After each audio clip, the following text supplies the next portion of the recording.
ভগবান অর্জুন বলেন, তুমি যখন কোনো ব্যক্তির ওজন পরিমাপ করতে চাইবে তখন দেখবে তাহার দানের পরিমাপ কি হয়। যে ব্যক্তি যেরূপ দান করেন সে ব্যক্তির ওজন সেরূপই নির্ধারিত হয়।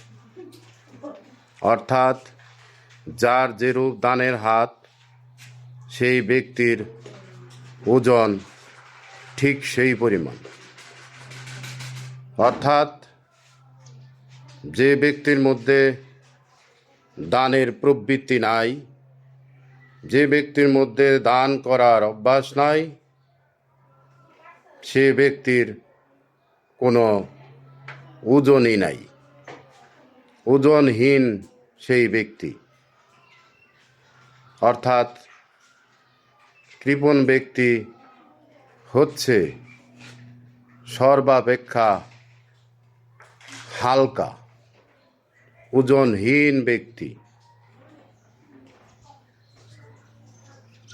যাহার কথা না বিকোয় সংসারে, না বিকোয় সমাজে, না বিকোয় ঈশ্বরের দরবারে।